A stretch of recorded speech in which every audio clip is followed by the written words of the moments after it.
Gracias por seguirnos en El Mundo desde el Sur. Soy Luis Francisco Blandón desde Caracas, Venezuela. El presidente de los Estados Unidos, Donald Trump, firmó una orden ejecutiva que declara emergencia nacional y considera que Cuba representa una amenaza inusual y extraordinaria para la seguridad nacional y la política exterior de los Estados Unidos, además de la imposición de aranceles a las importaciones de productos de países que vendan o suministren petróleo a la isla antillana, en un claro pretexto para algunos de recrudecer el bloqueo económico, financiero y comercial hacia la isla. Movimientos sociales afirman que se trata de una coacción política que busca deliberadamente hacer una crisis humanitaria en esa nación. Vamos a estar analizando este escenario. Antes, recordarle a través de redes sociales a lo largo del día sondeamos la opinión de nuestros usuarios sobre el tema. Algunos ya han participado, sin embargo, aquí está el código QR para que, si no lo ha hecho, pueda participar en la pregunta. Tras más de 60 años de bloqueo genocida contra el pueblo de Cuba, Washington lo tilda de amenaza inusual y extraordinaria. ¿En qué se traduce esta nueva agresión? Ahí están las opciones. Le invitamos a participar. Más adelante revisamos las respuestas. Vamos de inmediato con el análisis. Me acompaña en la distancia Gennady Montoya, politólogo desde México. Muchísimas gracias por tu tiempo con nosotros. Bienvenido. ¿Qué tal, Luis Francisco? Qué gusto saludarte a ti y a la audiencia de Telesur. Gracias a ti por atender el llamado. Bueno, orden ejecutiva de Donald Trump contra Cuba. ¿Qué se busca con esta acción? Se busca tratar de demostrar que no está en crisis el imperialismo, aislar a Cuba nuevamente después de ya 6 décadas con un bloqueo genocida que es económico, financiero y comercial. Está coercionando incluso la coexistencia pacífica entre naciones y entre pueblos. Sin embargo, no se han dado cuenta que está saliendo contraproducente este tipo de medidas que ya se podrían catalogar o se han catalogado como un genocidio, Luis Francisco. Precisamente es parte de lo que el gobierno cubano ha comentado y vamos a ver precisamente estos datos a propósito del tema. El gobierno cuantifica en un nuevo informe el impacto del bloqueo impuesto por los Estados Unidos y que detalla las pérdidas acumuladas durante 6 décadas y revelan una intensificación de las afectaciones durante el último año. Vamos a ver, allí tenemos en pantalla los datos, costo social del bloqueo, que asciende en 60 años a 2.103 billones de dólares. Entre 2024 y 2025 las pérdidas se agudizaron, 7.556 millones de dólares, lo que representa un aumento de 49% respecto al periodo anterior. El informe también detalla que la isla dejó de percibir 1.600 millones de dólares por exportaciones y debió gastar más de 1.200 millones para la reubicación geográfica de su comercio. Se traduce en una afectación mensual de 629 millones de dólares, limitando el crecimiento estimado del Producto Interno Bruto. Esto es algo muy importante, 9.2% si no existieran estas medidas coercitivas unilaterales. Las autoridades cubanas concluyen que el impacto repercute en todos los sectores, afecta directamente el bienestar, la calidad de vida y los derechos humanos de la población. Te quería preguntar, porque ante todo esto, ¿qué margen pueden tener otros países del continente ante la asfixia energética de Estados Unidos contra Cuba? Ya la presidenta de México, Claudia Sheinbaum, afirmaba este viernes que su gobierno está buscando distintas alternativas para apoyar al pueblo cubano. ¿Cómo estás viendo el escenario? Sin duda es un escenario muy complicado. Sigue siendo una invasión directa a la soberanía, como decíamos, no solo de Cuba, ni a la autodeterminación solamente de Cuba, sino que de los países de la región y aquellos que quieran generar su derecho a poder tener una buena relación entre países, ya sea económica, social, política, comercial.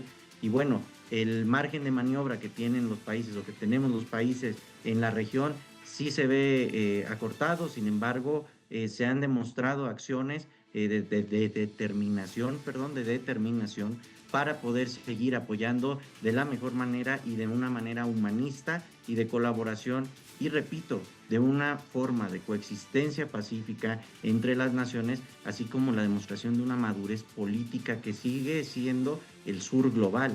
Y aquí, bueno, entendemos esta construcción de un mundo multipolar a pesar de la coyuntura que hemos vivido después del 3 de enero con la situación con el hermano país de Venezuela.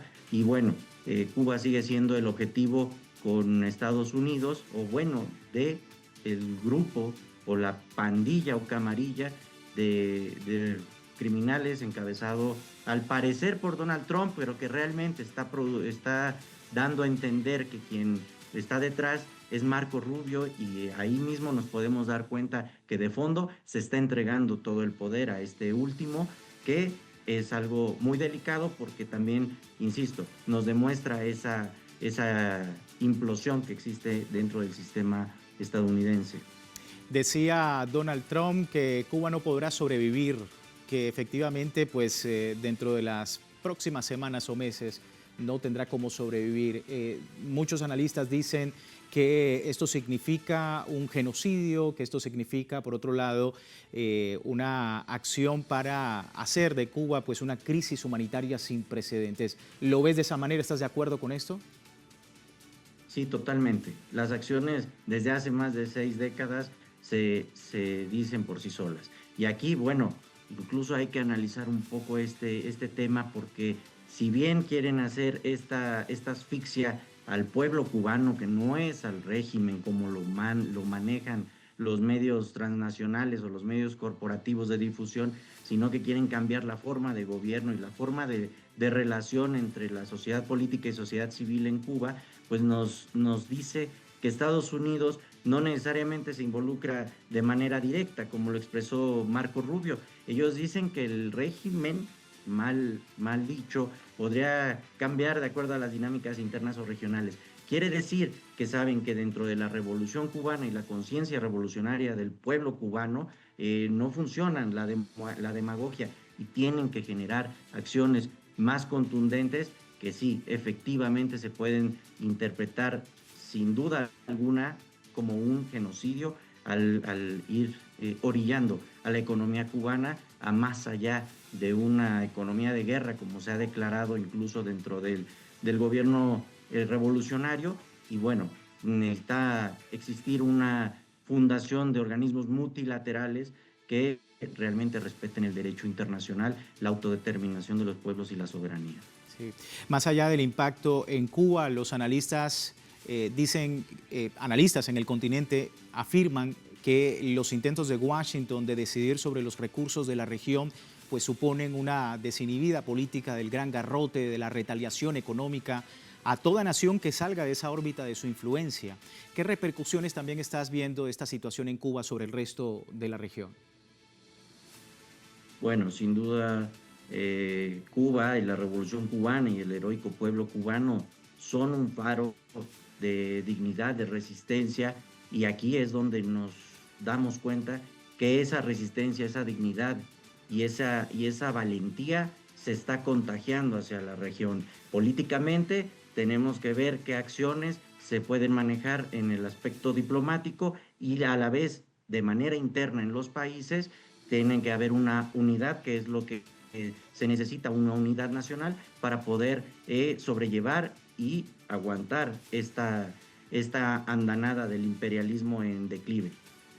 Hablando de unidad nacional, hay un sentimiento justamente de unidad nacional a lo interno de la isla antillana frente a esta amenaza externa, como lo ha calificado el gobierno de Cuba. ¿De qué manera tú ves que se fortalece a lo interno Cuba con toda esta situación?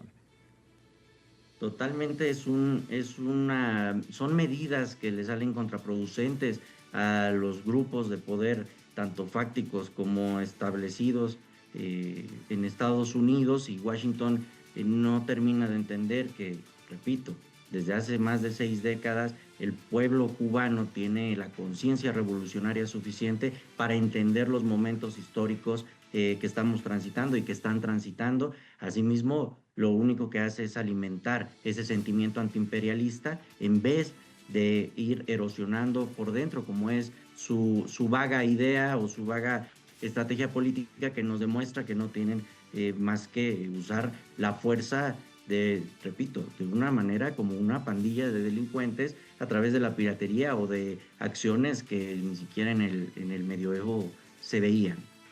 Y allí en todo eso también, por último, preguntarte sobre la comunidad internacional y el papel de la diplomacia en todo este asunto, ¿no? Claro, busca esa diplomacia revolucionaria que incluso Cuba ha demostrado, porque podemos decir que no existe un país que Cuba haya intervenido militarmente, y ese es un ejemplo para toda la región y, repito, para el sur global justamente, para poder ir avanzando hacia el diálogo. Que nos queda claro que es tiempo de monstruos, como lo dijo Gramsci, y aquí estamos viéndolos. No nos queda más que seguir caminando en esa ruta del diálogo, de la diplomacia y de la civilidad y de la madurez política como actores revolucionarios. Se entiende el análisis, Gennady. Muchísimas gracias por tu tiempo con nosotros. Agradezco, Luis Francisco, un abrazo a todos, mucha fuerza. Un abrazo muy fuerte también de vuelta hacia ti en México. Vamos con él a una breve pausa. Vamos a despedir la primera parte recordando a la audiencia que tiene tiempo de participar en la encuesta que hemos publicado en nuestras redes sociales. Al final de nuestra emisión analizamos los resultados sobre esta pregunta y la situación de Cuba frente a la amenaza que representa lo que ha comentado Washington, esta amenaza inusual y extraordinaria a la seguridad nacional de los Estados Unidos. Ya regresamos.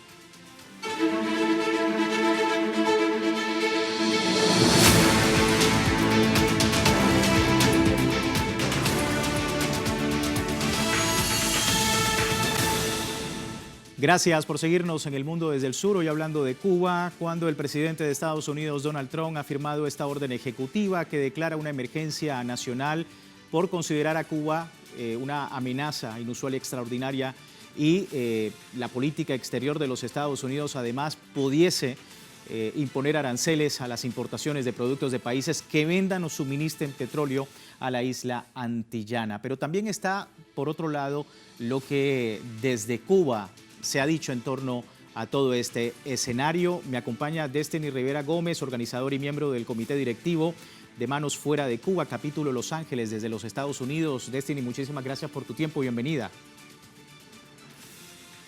Hola, gracias bueno, es un gusto estar aquí.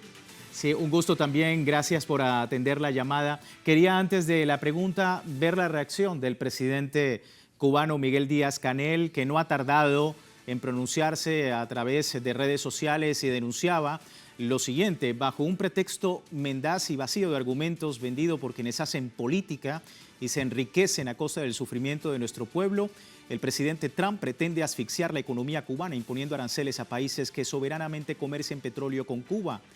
Señala y pregunta también Díaz-Canel lo siguiente: ¿acaso no decían el secretario de Estado y sus arlequines que el bloqueo no existía? ¿Dónde están los que aburren con sus falsas historias de que es un simple embargo en el comercio bilateral?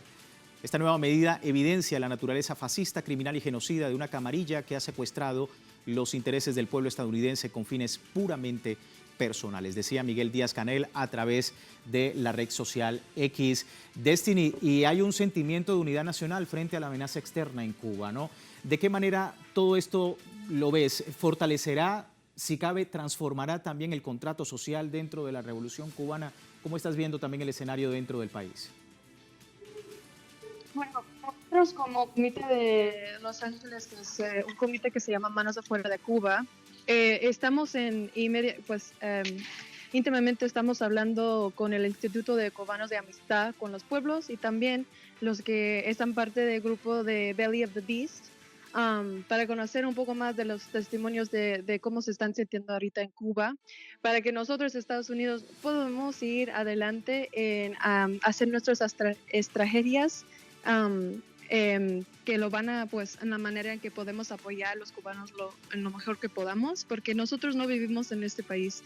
En ese país, la manera en que podemos comunicarnos es, pues, por institutos como de amistad, como ICAP, y también con los que están allí en las calles hablando con personas de cómo se están sintiendo de las amenazas de los Estados Unidos. Y la manera es que nosotros lo podemos soportar contra esta amenaza que están sucediendo ahorita.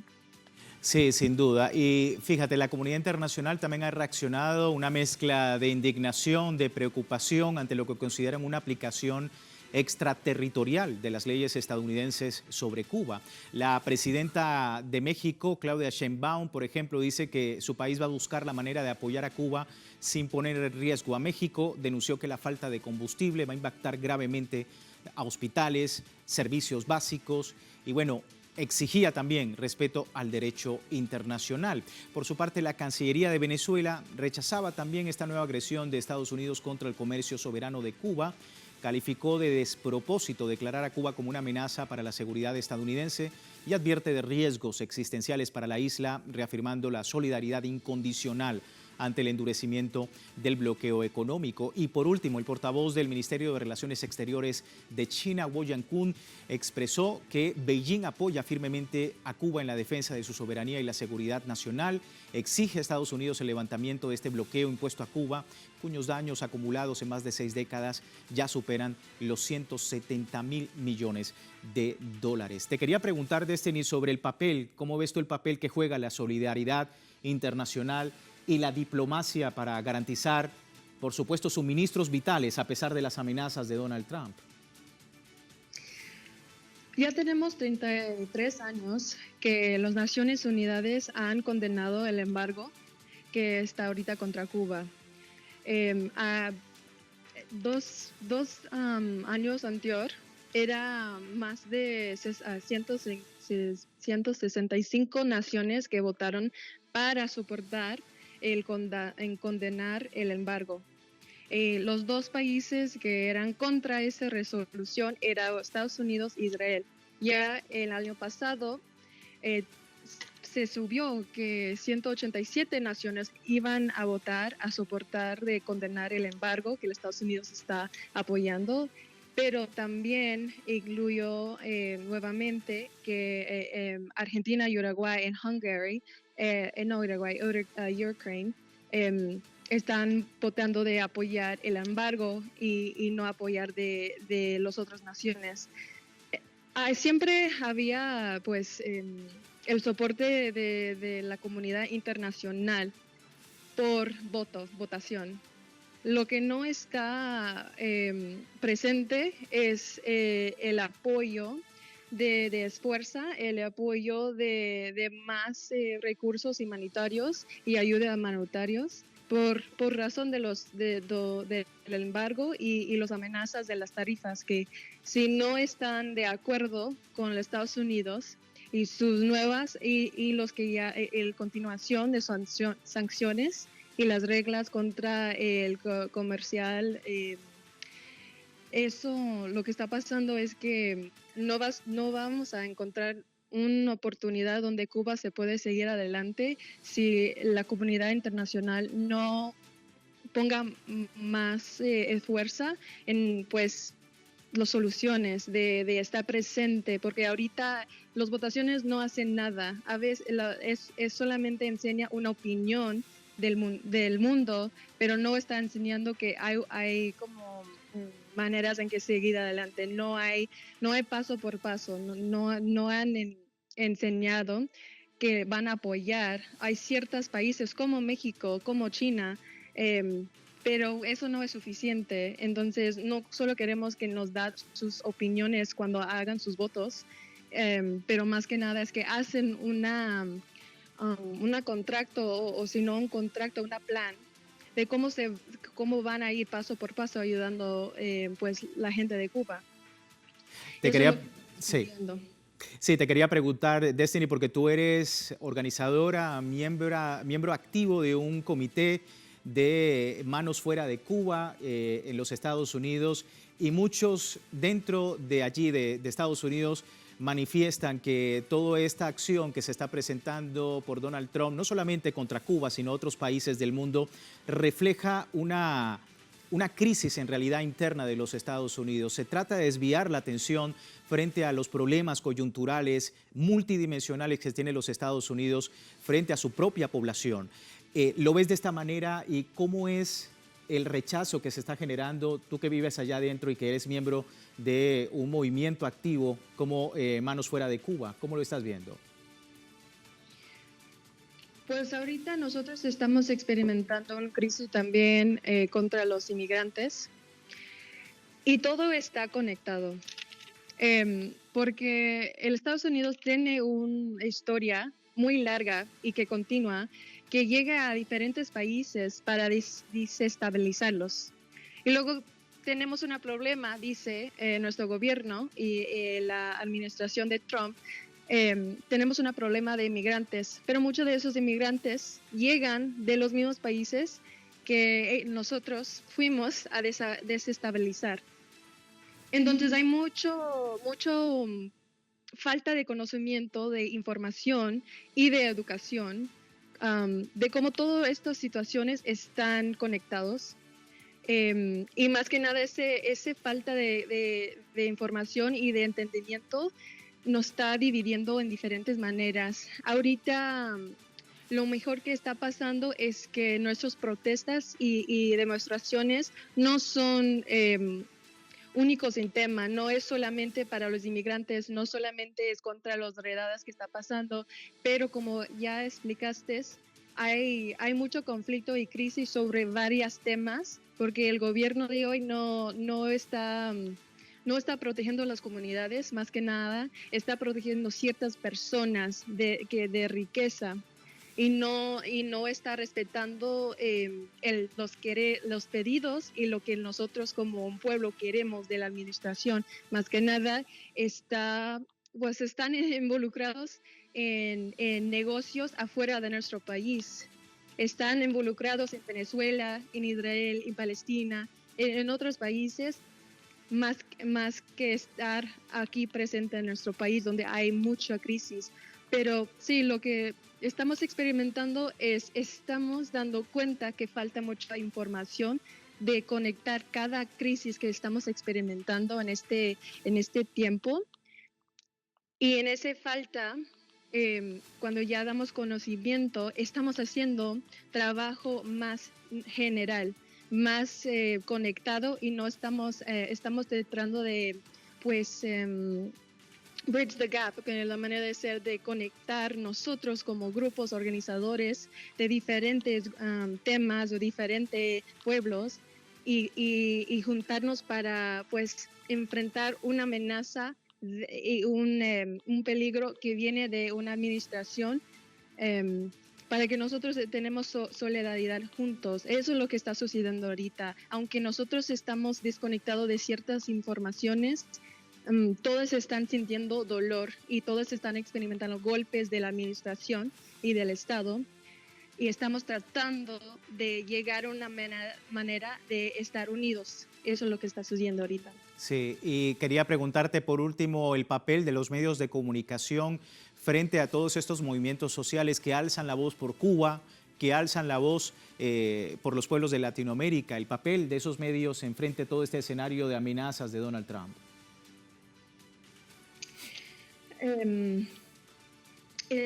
¿Me lo digas de nuevo, por favor? Se cortó. Sí, te preguntaba que los medios de comunicación también pues, han tenido un reflejo, por un lado, de las manifestaciones y de todo lo que ocurre al interno de los Estados Unidos, pero quería preguntarte también el papel que tienen frente a las voces que se están alzando frente a Donald Trump sobre lo que está ocurriendo en Cuba actualmente. Sí. Bueno, no sé si te entendí directamente lo que me estás pidiendo sobre la manera en que estamos peleando atrás pues, contra la administración. Lo que estamos viendo en las redes sociales, en la manera en que estamos enfrentando todo lo que está pasando ahorita, es pues por varios métodos de apoyo. Por favor, corríjame si no estoy... Tranquila. Sí, efectivamente es el papel de los mass media sobre todo este escenario de confrontación política y de las voces que se están alzando con ustedes como movimientos sociales a favor de Cuba. Es decir, ¿cuál ha sido el papel que han tenido los medios de comunicación? El papel. Sí, es decir, lo que comentan los medios de comunicación sobre todo este escenario de Donald Trump frente a Cuba. Pues lo que estamos ahorita escuchando es que el país de Cuba ya tiene años enfrentando esos tipos de amenazas. No es algo nuevo. Nuestro comité ya tiene 10 años apoyando, pero antes de nosotros hay varios movimientos en los Estados Unidos que también, aunque están involucrados en enfrentando sus problemas en sus pueblos, ya siempre había estas conexiones. En la manera en que lo que está pasando en Cuba se relaciona a lo que está pasando en nuestros mismos pueblos. Ahorita es que estamos apoyando a los cubanos en mantener su revolución, en mantener su país como está y pues aprendiendo de los cubanos de manera de que ya tienen 66 años sobreviviendo a las sanciones, el embargo y otras maneras que el Estados Unidos terroriza a su pueblo y estamos aprendiendo de ellos. Si ellos nos faltan la confianza en ellos mismos, nosotros tampoco nos vamos a faltarles confianza en ellos, pero seguimos apoyando para ellos. Y eso es el mensaje que ahorita estamos, tenemos esperanza en ese mensaje. Esperanza es una palabra muy bonita y que esperamos pueda revertir todo este escenario de los Estados Unidos contra Cuba. Destiny, muchísimas gracias. Thank you so very much. Thank you. Muchísimas gracias. Ahí teníamos nuestra invitada y antes de terminar revisamos los resultados de la encuesta, lo que ustedes han respondido a la pregunta el día de hoy, porque tras más de 60 años de bloqueo genocida contra el pueblo de Cuba, Washington lo tilda de una amenaza inusual extraordinaria. ¿En qué se traduce esta nueva agresión? Ahí están los resultados. A esta hora el 61% de nuestros usuarios opina cortina de humo ante la crisis interna en los Estados Unidos. Un poco más abajo, con el 19%, dice que es un pretexto para justificar el intervencionismo que ya se ha visto en otros lugares del continente y el mundo. A todos ustedes, muchísimas gracias por responder esta pregunta, su opinión siempre importante para nosotros. Y les recuerdo, como siempre, www.telesurtv.net con nuestra señal en tiempo real desde cualquier parte del mundo y también en Telegram, el servicio informativo de Telesur las 24 horas del día. Será hasta una nueva oportunidad. Gracias por seguirnos en El Mundo desde el Sur.